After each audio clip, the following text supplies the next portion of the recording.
Bismillahirrahmanirrahim. Assalamualaikum warahmatullahi wabarakatuh. Alhamdulillah, alhamdulillahilladzi arsala rasulahu bil huda wa dinil haqq liyuzhirahu 'ala ad-dini kullih wa kafaa billahi shahida. Allahumma shalli 'ala sayyidina Muhammad wa 'ala alihi wa sahbihi ajma'in. Amma ba'd. Pemirsa yang dirahmati oleh Allah Subhanahu wa taala. Ada sebuah hadis dalam Sahih Muslim menceritakan bahwa Rasulullah sallallahu alaihi wasallam pernah mengutus sekelompok sahabat untuk menaklukkan daerah Juhaina, Khurafat, yang pada saat itu panglima perangnya adalah Usama bin Zaid. Usama bin Zaid ini adalah seorang anak muda yang sudah dipercaya oleh Rasulullah sallallahu alaihi wasallam untuk menaklukkan sebuah daerah. Dalam perjalanan ke daerah tersebut, kemudian Usama bin Zaid ketemu dengan salah seorang pemuda yang tiba-tiba mengucapkan la ilaha illallah. Pada saat itu Usama bin Zaid berkeyakinan bahwa orang ini masuk atau mengucapkan la ilaha illallah tiada lain karena takut dengan pedang yang saya bawa, takut dengan pasukan yang saya bawa. Akhirnya Usama bin Zaid mengambil kesimpulan untuk menghunuskan pedangnya dan membunuh orang tersebut. Setelah membunuh, kemudian Usama bin Zaid itu merasa tidak tenang, merasa tidak nyaman. Dalam hatinya itu terjadi pemberontakan, bahwa apakah sesuatu yang dilakukannya itu adalah benar atau tidak. Dan akhirnya Usama bin Zaid bergegas untuk kembali ke Madinah untuk menemui Rasulullah sallallahu alaihi wasallam. Ketika menemui Rasulullah sallallahu alaihi wasallam, kemudian dia menceritakan peristiwa tersebut, dan Rasulullah seketika berubah mukanya, seakan-akan Rasulullah tidak nyaman dan tidak senang dengan apa yang dilakukan oleh Usama bin Zaid. Dan Usama bin Zaid kemudian ditanya oleh Rasulullah sallallahu alaihi wasallam bahwa apakah engkau membunuh orang yang telah mengucapkan la ilaha illallah? Kemudian Usama bin Zaid membela diri dan dia menyatakan, saya membunuhnya tiada lain karena dia takut dengan pedang yang saya bawa. Dan itu diulang-ulang oleh Rasulullah sallallahu alaihi wasallam, dan Rasulullah mengungkapkan ungkapan yang luar biasa, afala syaqaqta an qalbihi hatta aqolaha amla hatta ta'lamha aqola amla. Apakah engkau telah belah dadanya hingga mengetahui bahwa apakah dia telah mengucapkan la ilaha illallah atau tidak. Kemudian pada saat itu Usama bin Zaid merasa bahwa dia seakan-akan baru masuk Islam. Dari peristiwa ini ada dua pelajaran penting yang bisa kita ambil. Yang pertama, bahwa siapapun itu berpotensi untuk melakukan kesalahan. Yang membedakannya adalah apakah ketika kita melakukan kesalahan itu masih muncul sensor dalam hati kita untuk mengatakan bahwa apakah ini perbuatan yang kita lakukan itu adalah salah.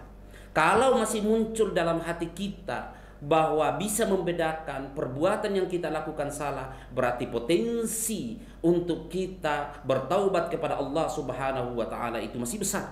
Tetapi sebaliknya, kalau ada orang yang melakukan kesalahan, perbuatan kemaksiatan yang sudah tidak ada lagi sensor dalam hatinya bahwa apakah ini baik atau tidak, sudah sama saja, berarti itulah yang dimaksud dalam Al-Qur'an, khatamallahu ala qulubihim wa ala sam'ihim wa ala absarihim ghishawatu wa lahum adzab. Artinya orang-orang yang sudah ditutup hatinya. Kemudian pelajaran yang kedua yang bisa kita ambil dari peristiwa tadi adalah bahwa tidak boleh seorang pun mudah untuk menghukumi orang lain secara zahirnya saja.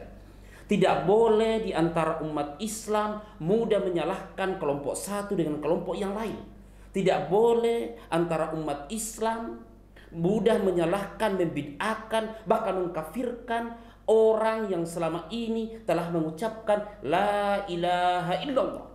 Sehingga ketika ada orang yang sudah mengucapkan la ilaha illallah, maka wajib hukumnya kepada kita untuk meyakini dia adalah muslim, terlepas dia adalah muslim yang taat atau tidak. Mengapa demikian? Karena ada harga yang sangat mahal yang kita bayar ketika kita mudah menyalahkan kelompok yang lain, mudah untuk mengkafirkan kelompok yang lain. Sebagaimana yang tadi, peristiwa yang tadi adalah dia sampai membunuh orang yang telah mengucapkan la ilaha illallah karena dia berasumsi, beranggapan bahwa orang ini masuk Islam hanya pura-pura saja. Padahal situasinya memang nyata. Ini adalah dalam situasi perang, ini dalam situasi penaklukan. Maka wajarlah kalau ada orang kemudian tiba-tiba mencari perlindungan karena takut dia diperangi atau dibunuh.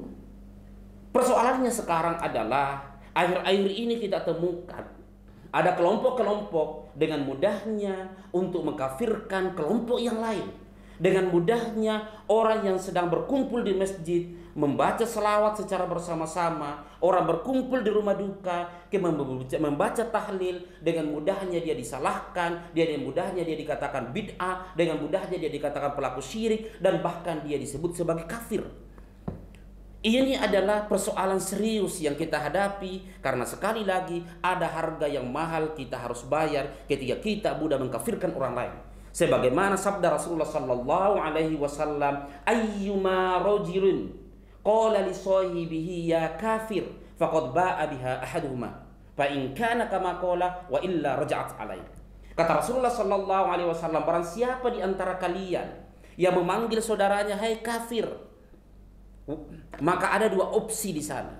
Kalau benar tuduhannya itu, maka yang kafir itu adalah temannya. Tapi kalau ternyata tuduhannya itu salah, maka tuduhan kafir itu kembali kepada dirinya. Artinya apa? Kalau kita memanggil orang Islam, mudah mengkafirkan orang Islam, maka konsekuensinya ada dua. Bisa dia betul-betul kafir atau kita sendiri yang akan kafir. Tapi selama ini kalau kita menunjuk orang lain, maka ada 4 jari kita akan kembali kepada diri kita, hanya 1 jari kita akan menunjuk orang lain. Itu menunjukkan bahwa seringkali kita mudah menyalahkan orang lain karena ketidaktahuan kita. Seringkali kita mudah mengkafirkan orang lain karena kita tidak tahu sesungguhnya hakikat yang dia lakukan itu apa. Itulah sebabnya sehingga dari hadis yang tadi Rasulullah mengatakan afala syaqaqta an qalbihi hatta ta'lama aqolah amla. Apakah engkau betul-betul sudah membedah dadanya hingga engkau tahu bahwa hatinya itu telah mengucapkan la ilaha illallah atau tidak. Sehingga siapapun di antara kita jangan mudah untuk menuduh kafir sesama saudara kita yang muslim. Sudah cukup pelajaran yang berharga untuk kita. Karena perbedaan pandangan, karena perbedaan pemahaman, karena perbedaan politik, kemudian apa yang terjadi di Timur Tengah sana, apa yang terjadi di Syria, apa yang terjadi di Yaman, apa yang terjadi di Irak, setiap hari terjadi pertempuran karena antara Sunni dan Syiah saling menuduh kafir. Dan ini tidak boleh terjadi pada bangsa dan negara kita. Kasus yang terakhir kemudian ada seorang ustadz yang dituduh bahkan kafir oleh sekelompok masyarakat karena dia hanya hadir untuk menyampaikan pidato kebangsaan dalam peresmian sebuah rumah ibadah.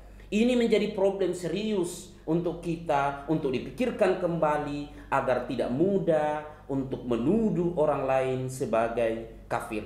Sehingga sebagai kesimpulan dari apa kultum kita pada kesempatan ini, ada 2 pelajaran penting dari kisah Usama bin Zaid tadi.